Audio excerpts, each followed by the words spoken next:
ಓಂ ಏಕದಂತಾಯ ವಿದ್ಮಹೇ ವಕ್ರತುಂಡಾಯ ಧೀಮಹಿ ತನ್ನೋ ದಂತಿ ಪ್ರಚೋದಯಾತ್. ಓಂ ಗಣಪತಯೇ ನಮಃ. ನಮಸ್ಕಾರ ವೀಕ್ಷಕರೇ. ಮಿಥುನ ರಾಶಿಯವರಿಗೆ ಜುಲೈ 26ರಿಂದ ಆಗಸ್ಟ್ 1ರವರೆಗೆ ವಾರ ಭವಿಷ್ಯ ಹೇಗಿದೆ ಅಂತ ನೋಡೋಣ. ನೀವೇನಾದರೂ ನಮ್ಮ ಚಾನಲ್ನ ಸಬ್ಸ್ಕ್ರೈಬ್ ಮಾಡದೆ ನೋಡ್ತಾ ಇದ್ದರೆ ದಯವಿಟ್ಟು ಸಬ್ಸ್ಕ್ರೈಬ್ ಮಾಡ್ಕೊಂಡು ನೋಡಿ. ಅದರಿಂದ ನಿಮ್ಮ ರಾಶಿಯ ಹೊಸ ವೀಡಿಯೋಸ್ಗಳ ನೋಟಿಫಿಕೇಷನ್ಸ್ ನಿಮಗೆ ಬರುತ್ತೆ. ಮೊದಲಿಗೆ ವೃತ್ತಿಯಲ್ಲಿ ಹೇಳಬೇಕಾದ್ರೆ ಕರ್ಮಸ್ಥಾನದಲ್ಲಿ ಶನಿಯ ಸಂಚಾರ ಇರೋದ್ರಿಂದ ದೊಡ್ಡ ಪ್ರಾಜೆಕ್ಟ್ ನಿಮಗೆ ಸಿಕ್ಕಾಗ ಆತುರ ಪಡದೆ ಕೆಲಸವನ್ನು ಡಿವೈಡ್ ಮಾಡಿ ಪ್ರತಿದಿನ ಇಷ್ಟು ಕೆಲಸ ಮಾಡಬೇಕು ಎಂದು ಲಿಸ್ಟ್ ಮಾಡಿ ಶಿಸ್ತಿನಿಂದ ಪಾಲಿಸಿ. ಯಾವುದೇ ಮುಖ್ಯವಾದ ಮೀಟಿಂಗ್ಗಳಿಗೆ ಮುಂಚಿತವಾಗಿಯೇ ಸಿದ್ಧತೆ ಮಾಡಿ. ಎಂಡಿಂಗಲ್ಲಿ ಪ್ರಿಪ್ರೇಷನ್ ಮಾಡೋಕ್ಕೆ ಹೋಗಬೇಡಿ. ಕರೆಕ್ಟ್ ಟೈಮ್ಗೆ ಅಲ್ಲಿ ಪ್ರೆಸೆಂಟ್ ಆಗಿ. ಹೊಸ ಅವಕಾಶಗಳು ಸಿಗುತ್ತೆ ನಿಮಗೆ ಈ ವಾರ.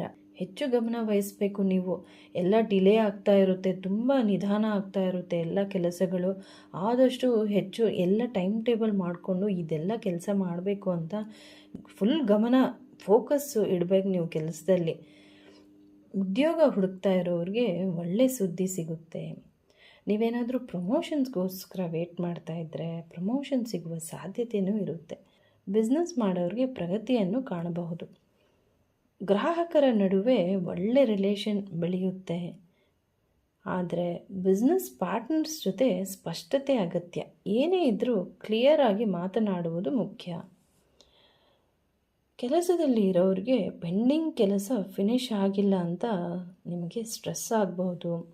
ಆದರೆ ಈ ವಾರ ನೀವು ಯಾವುದೇ ಕೆಲಸ ಡಿಲೇ ಮಾಡೋಕ್ಕೆ ಹೋಗಬೇಡಿ, ನಿಧಾನ ಮಾಡೋಕ್ಕೆ ಹೋಗಬೇಡಿ. ನಾಳೆ ಮಾಡ್ತೀನಿ, ನಾಳಿದ್ದು ಮಾಡ್ತೀನಿ ಅಂತ ಯಾವುದು ರೀಸನ್ಸನ್ನು ಕೊಡೋಕ್ಕೆ ಹೋಗಬೇಡಿ. ನೀವು ಆವತ್ತಿನ ಕೆಲಸ ಆವತ್ತು ನೀವು ಮುಗಿಸ್ಬೇಕು. ಮತ್ತು ನಾಳೆ ಏನು ಮಾಡಬೇಕು ಅನ್ನೋದು ನೀವು ಇವತ್ತು ಪ್ರಿಪ್ರೇಷನ್ ಮಾಡ್ಕೊಂಡಿದ್ರೆ ನಿಮಗೆ ಈ ವಾರ ಈಸಿ ಆಗುತ್ತೆ. ಇಲ್ಲಾಂದರೆ ನೆಕ್ ಮೂಮೆಂಟಲ್ಲಿ ನಿಮಗೆ ಫುಲ್ ಸ್ಟ್ರೆಸ್ ಆಗೋದಂತೂ ಗ್ಯಾರಂಟಿ. ಅದರಿಂದ ಹೇಳ್ತಾ ಇದ್ದೀನಿ, ನಾಳೆ ಏನು ಮಾಡಬೇಕು ಇವತ್ತೇ ಎಲ್ಲ ಅದ್ರ ಬಗ್ಗೆ ಪ್ರಿಪ್ರೇಷನ್ ಮಾಡಿಕೊಂಡು ನಿಮ್ಮ ಲಿಸ್ಟ್ ಬರ್ಕೊಳ್ಳಿ.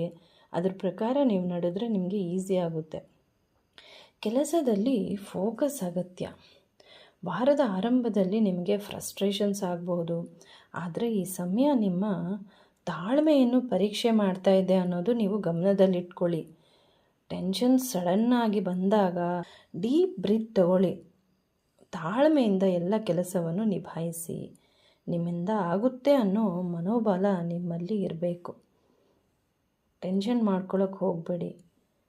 ನೀವು ಕರೆಕ್ಟಾಗಿ ಪ್ಲ್ಯಾನ್ ಮಾಡಿಕೊಂಡ್ರೆ ಅದರ ಪ್ರಕಾರ ನೀವು ನಡೀತೀರ. ಇಲ್ಲಾಂದರೆ ಸ್ವಲ್ಪ ನಿಮಗೆ ಕಷ್ಟ ಅನ್ನಿಸ್ಬೋದು. ಅದಕ್ಕೆ ಹೇಳ್ತಾ ಇದ್ದೀನಿ, ಹಂತ ಹಂತವಾಗಿ ನೀವು ಪ್ರಗತಿ ಕಾಣಬಹುದು. ಮತ್ತು ಆದಾಯದಲ್ಲಿ ಹೆಚ್ಚಳ. ಹಲವಾರು ಕಡೆಯಿಂದ ಆದಾಯ ಬರೋದ್ರಿಂದ ನಿಮಗೆ ಟೆನ್ಷನ್ ಸ್ವಲ್ಪ ಕಮ್ಮಿಯಾಗಿ ರಿಲ್ಯಾಕ್ಸ್ ಆಗ್ತೀರಾ. ಆದರೆ ರಿಸ್ಕ್ ಇರುವ ಸ್ಕೀಮ್ಗಳಲ್ಲಿ ಇನ್ವೆಸ್ಟ್ಮೆಂಟ್ ಮಾಡದೆ ಜಾಗ್ರತೆ ವಹಿಸ್ಬೇಕು ನೀವು.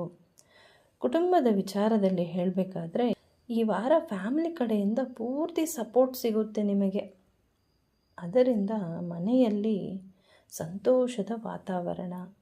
ಆದರೆ ಚಂದ್ರನ ಸಂಚಾರದಿಂದ ನೀವು ಮಾತನಾಡುವಾಗ ಎಚ್ಚರಿಕೆಯಿಂದ ಮಾತನಾಡುವುದು ಅಗತ್ಯ.